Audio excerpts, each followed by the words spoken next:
Le fils découvre par hasard. La nouvelle fille de la classe ressemble étrangement à sa mère quand elle était jeune. Elles sont parfaitement identiques. Avant même que le fils ne puisse réagir, la fille s'assoit brusquement à côté de lui. À ce moment-là, le fils ne sait pas encore que la fille devant lui est sa propre mère. Il y a 13 ans, la fille était sur le chemin pour amener son fils à l'école, quand elle a soudain été attaquée par un homme masqué. Lorsqu'il rouvre les yeux, il réalise qu'il a voyagé 13 ans dans le futur. Il s'inquiète pour son fils qui pourrait être en danger. Après quelques recherches, il trouve rapidement l'école de son fils. Au cours de ces 13 dernières années, sans la supervision de sa mère, le fils est devenu un petit dur. Et il est aussi devenu le soupirant transi d'amour de la plus belle fille de l'école. À ce moment-là, le fils se tient à l'entrée de l'école pour avouer son amour à la plus belle fille de l'école. Les sbires de la plus belle fille de l'école se moquent de lui. C'est un orphelin vivant dans un bidonville, qui ne mérite absolument pas cela. En tant que la plus belle fille de l'école issue d'une famille riche, la fille est très perplexe en entendant cela. Avant qu'il ne soit tué à l'époque, il a laissé une villa à son fils, d'une valeur de plus d'1 milliard. Et en plus, il y a aussi une carte noire avec un plafond de 2 millions par mois, à utiliser librement. Comment cela se fait-il qu'aux oreilles des camarades, son fils soit devenu un miséreux? À ce moment-là, le plus beau garçon de l'école arrive soudainement à la porte. Il réprimande son fils en lui disant que le crapaud veut manger la chair du cygne. Le fils, en entendant cela, se met en colère. Il est prêt à frapper le plus beau garçon de l'école sur le champ, pour empêcher son fils de prendre le mauvais chemin. La fille court rapidement vers lui, et le saisit fermement. Pendant ce temps, le plus beau garçon de l'école profite de l'occasion pour emmener la plus belle fille de l'école, pour filer à l'anglaise. Qui es-tu? Je suis ta mère. Belle petite sœur, avec une beauté pareille, comment peux-tu insulter dès que tu ouvres la bouche? Je suis vraiment sa mère. Fils, je suis ta maman. Je pense que tu cherches les ennuis. Jusqu'à ce qu'il voit la fille faire le geste emblématique de taper sur le visage. Le fils vient enfin de réaliser que la fille devant lui est en réalité sa mère décédée depuis 10 ans. Afin que sa mère puisse se reposer correctement, le fils l'a immédiatement ramenée dans leur appartement en location. La fille, en voyant cela, était furieuse. Alors que le fils vaut clairement des milliards. Comment a-t-il pu tomber si bas? Sous les interrogations de la femme, le fils a dû révéler la vérité. En réalité, ces dernières années, il avait tout fait pour plaire à la plus belle fille de l'école. Qu'il avait même prêté la villa à la famille de la plus belle fille de l'école pour y vivre. Même sa carte noire à son nom a également été prise par la plus belle fille de l'école. Durant toutes ces années, la plus belle fille de l'école vivait dans la villa du fils. En utilisant la carte noire du fils, elle s'est transformée en une belle, riche et élégante aux yeux de ses camarades. Alors que le fils, ce soupirant transi d'amour, était devenu un orphelin dans un bidonville. La fille, en apprenant la vérité, a failli cracher du sang de colère. Il ne s'était jamais imaginé que, dans sa vie antérieure, finalement, il en est sorti quelque chose comme ça, pour compenser toutes ces années. L'amour maternel manquant au fils. La fille décide de le transformer correctement. Puis elle appelle et ordonne au secrétaire de le faire, de lui donner immédiatement une nouvelle identité. Demain, il ira à l'école avec son fils. Le lendemain, la fille apparaît rayonnante dans la salle de classe. Les camarades de classe s'exclament immédiatement en la voyant, parce que la fille est vraiment très belle. Comparée à lui, la plus belle fille de l'école ressemble presque à une personne sans raffinement. Pour que son fils étudie sérieusement, la fille décide de le surveiller 24 heures sur 24. Mais à sa grande surprise, à peine la cloche de la pause a-t-elle sonné, le fils se précipite dehors d'un bond. Su Ling-Shun, il vient encore apporter du yaourt à la laideur de la plus belle fille de l'école. Il ne se rend même pas compte de sa propre valeur. Ce gamin persiste en s'accrochant à la riche héritière. Il va bientôt être rejeté, le clown. En voyant son fils sans ambition, la fille s'avance directement vers lui. Elle a arraché le yaourt de ses mains. À partir de maintenant, il n'est pas autorisé à donner un sou de plus à la plus belle fille de l'école, pour que son fils voie clairement le vrai visage de la plus belle fille de l'école. La fille a directement appelé le secrétaire, pour lui demander de récupérer la villa, pour empêcher son fils de fléchir. La fille est venue elle-même guetter devant la villa, mais elle ne s'attendait pas à tomber accidentellement sur la plus belle fille de l'école qui est venue avec ses camarades pour se déguiser. Les sbires ont vu la fille, et ont immédiatement commencé à se moquer d'elle avec audace. Sachant qu'aujourd'hui, la plus belle fille de l'école a amené tout le monde pour visiter la villa. Elle est venue discrètement sans dire bonjour, et a suivi la plus belle fille de l'école afin d'être généreuse en disant que puisque tout le monde est camarade, elle ne se souciait pas de partager son bonheur avec la fille. Pour comprendre l'identité de la mère et du fils de la plus belle fille de l'école, la fille a dû réprimer sa colère. Elle est montée avec eux, mais en arrivant à la villa, la fille a soudainement réalisé que la mère de la plus belle fille de l'école était en fait la nounou qui avait été renvoyée par lui autrefois. Pas étonnant qu'à peine après sa mort, la nounou ait emménagé avec sa fille dans sa maison. En réalité, il avait déjà jeté son dévolu sur son fils solitaire et sans soutien. La plus belle fille de l'école, pour se vanter de sa villa, a fait exprès d'emmener ses camarades visiter la salle des collections. Ici, il y a des manettes de jeux anciennes et des cartes de jeux en édition limitée. Camarade Julian, puis-je les prendre pour jouer un peu? Non, c'est impossible. Ceux-ci sont en réalité déjà cassés. Je les ai juste gardés à l'intérieur. De nombreuses figurines de collection. Camarade Julian, peux-tu en sortir une, pour que je puisse prendre une photo de près? Celui-ci non plus. Ceux-ci sont tous les préférés de mon père.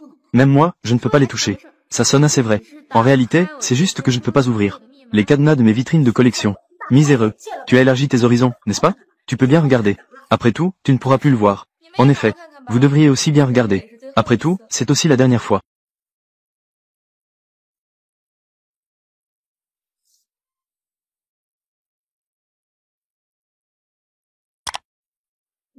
Tu es encore là. Désolé. J'ai failli t'oublier. Viens. Assis-toi.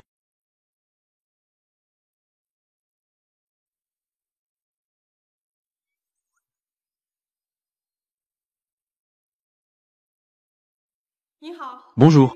Je suis de Eugene Yuan. Je fais partie du service de gestion immobilière.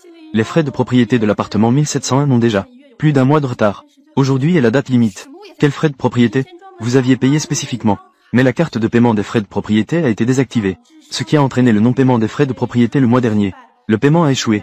C'est pourquoi je suis ici pour vous demander de régulariser cela. Dépêchez-toi d'appeler Xiao Chen. Demande-lui ce qui se passe. Il y a des arriérés de frais de propriété. Dis-lui de renouveler cela rapidement. Y a-t-il quelqu'un parmi vous qui a vu mon téléphone? Je ne trouve plus mon téléphone. Xiao Lian, ton téléphone est en mode silencieux. Même si ça sonne, on ne l'entend pas. Viens, prends le mien.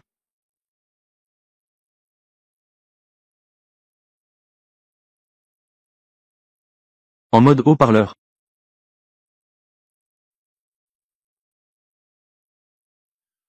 Maman, pourquoi tu ne parles pas? Aujourd'hui, j'ai pris une nouvelle carte SIM. Ils disent qu'il faut parler pendant au moins 8 minutes pour l'activer. Et l'autre personne doit aussi parler tout le temps. Que diriez-vous de ça? Tu vas juste chanter une chanson de Petite Pomme à écouter. Il y a encore cette demande. Est-ce que tu chantes ou pas? Tu es le mien. Petite Pomme. Peu importe combien je t'aime, ça ne sera jamais assez. Que faire? J'envoie un message et personne ne répond. Le téléphone est toujours occupé.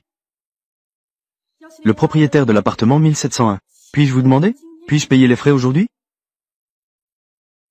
Eh bien, désolé. Je ne trouve plus mon téléphone. On peut payer les frais de propriété demain? J'ai peur que ce ne soit pas possible. Vous avez déjà dépassé la date limite depuis longtemps. Tout l'immeuble. Il ne manque que votre appartement pour le paiement. La plus belle fille de l'école Chu ne peut pas se permettre de ne pas payer, n'est-ce pas? Ne dis pas n'importe quoi. La famille de l'élève Julian est si riche. Comment pourrait-elle ne pas payer les frais de propriété? Mère ou...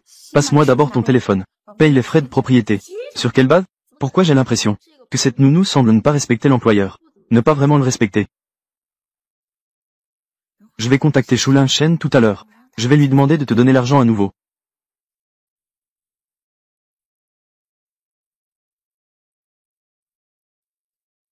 Viens, scanne le code. D'accord. Cela fait un total de 48 000 yuan. Attends un moment. Tu dis combien? Pourquoi c'est si cher? Le numéro 1701. Les frais de propriété mensuels sont de 4 000. 48 000 yuan, c'est le tarif annuel. Les frais de propriété de notre domaine Eugene Yuan sont payés une fois par an. Ça a toujours été comme ça.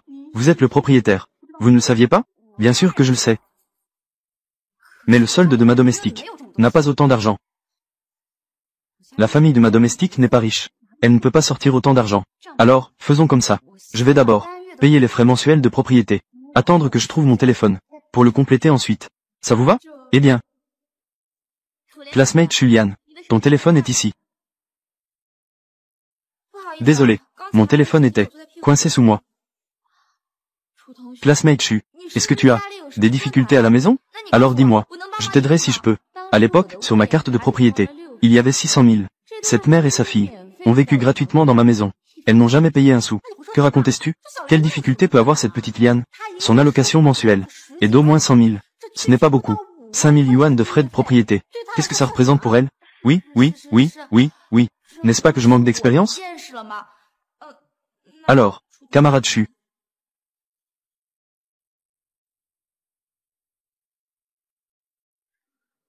Je viens de me rappeler que j'ai acheté hier beaucoup de sacs en édition limitée. Les frais de subsistance de ce mois-ci. On dirait que j'ai presque tout dépensé. Xiao Lian, tu as encore acheté un nouveau sac. Ce n'est pas grave. De toute façon, j'ai retrouvé mon téléphone maintenant. Tu n'as qu'à appeler ton oncle directement. Ça ira, non? Cette Zhang Lu est vraiment prête à tout pour ses amis. À cette heure-ci, mon père doit être occupé avec le travail. Alors, demande à ta tante.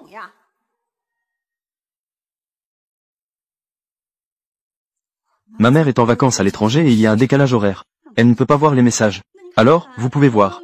S'il est possible de contacter vos parents, ou des personnes comme l'assistant, je ne veux pas déranger le secrétaire de mon père. Ils sont tous très occupés.